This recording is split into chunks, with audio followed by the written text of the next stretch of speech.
Qualcomm Snapdragon Summit and the Snapdragon 888. What is this voodoo, Daniel? Oh, Pat. Wow. And by the way, thank you for allowing us to have both of these events the same week. Now, I will say this is a tamed down Qualcomm Snapdragon Summit. I think the company recognized doing it remote. And when I say tamed down, one huge announcement, but in the past, it's been many announcements.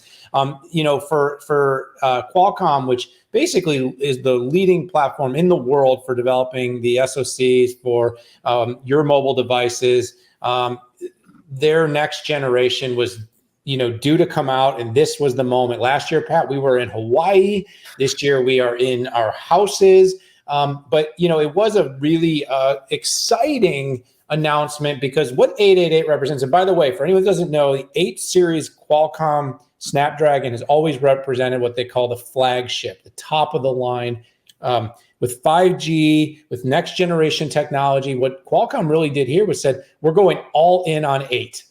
My guess, Pat, this will be the last 8 series. There will be something's going to come next. What do you do now? What do you do after this? 889 isn't very interesting. 888 squared, but the 888 is the ultimate. And just a couple of the little highlights.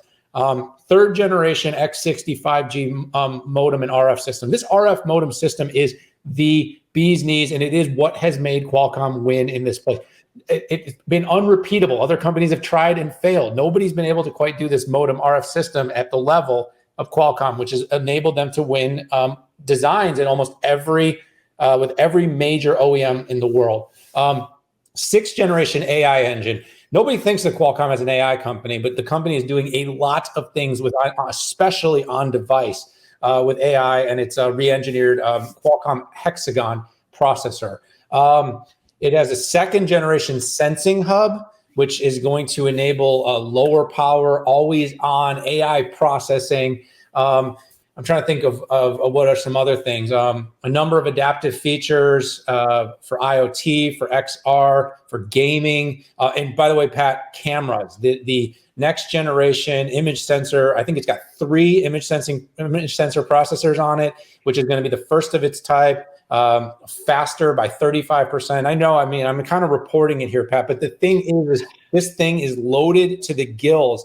And like in fashion of Qualcomm, early indicators are all the OEMs will continue to work with Qualcomm. So you're talking about the Samsungs, you're talking about the Xiaomis, you're talking about help me out here, Pat. What are the Oppo, Samsung, and everything that's not Apple. And by the way, Apple is using some of Qualcomm. There is a partnership around 5G, but the Snapdragon is basically powering all the high-profile devices. And by the way, down market in their 7 and 6 series, Qualcomm is now enabling 5G in much more mid-tier and lower tier. But this 888 was a big moment, big inflection point. And by the way, one of the most profound moments of the event was when Cristiano Amon, the president of Qualcomm's technology business, said, we are a camera company. And I know that sounds sort of, provocative or profound or even maybe crazy for a company that has a high-powered computer in your hands and they're going to take claim as the camera company. But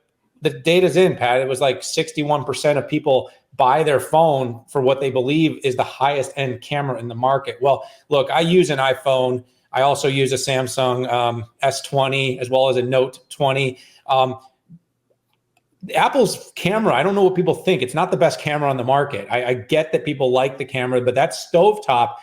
When I need a great picture, the Note 20, I take that thing out every single time. I'm just going to leave it there. So what were your thoughts?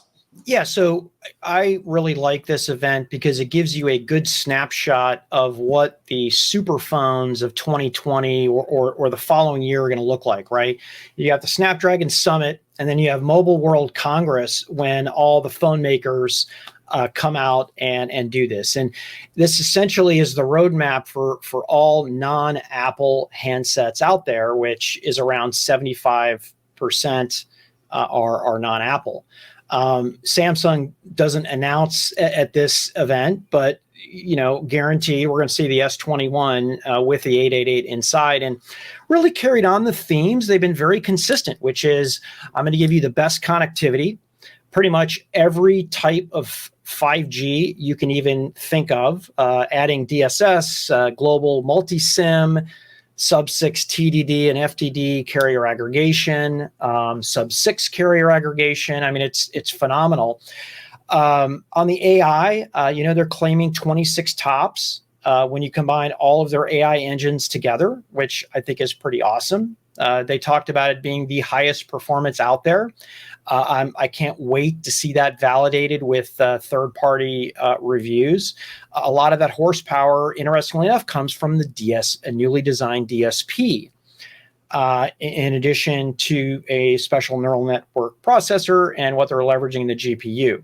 144 frames a second for gaming with upgradable drivers, which, as we know, all serious gamers know that's important. And finally, in the geekdom on the camera, a new image signal processor, 2.7 gigabits of bandwidth, which essentially means 120 photos simultaneously with 12 megapixel, which is a lot more than I know I can take at once. So we're going to be think of multi-camera. Bandwidth is not going to be an issue for this camera system. So really good stuff. And like you said, I can't wait to get back to Hawaii. It's interestingly, last year I had to take the red eye from Las Vegas to reInvent to Maui to catch Cristiano's opening keynote. I was glad I didn't have to do that. I was pretty happy about that. Yeah, I mean, I know it was terrible when you landed in Maui and you had to enjoy. I mean, there's something about the air there. This year they sent all of us a little package with some Hawaii themed. I don't know that made me happy or sad. I know. I love the smell. I like the beads. Thank you. And the tiki drink. But I mean, after 2020, I mean, that would have been the perfect moment. But this was a big moment, and there's a lot more. And I think we'll have to come back and talk more because the company's got, the HCX and the whole line of of compute. It has XR advancements. It has a number of IoT, edge cloud AI products, fixed wireless. So there was a lot more going on, but the 888 was the star of the show. So unlike the AWS event where we really are trying to pick a needle in a haystack among 300 announcements, but none were necessarily prioritized clearly over the others, this event was all about the next generation of the smartphone, Pat. And I thought the company did a really good job. And I'm assuming, like you mentioned with Samsung, I'm betting that the majority of the high-end smartphones of the next generation are going to be powered by this chip.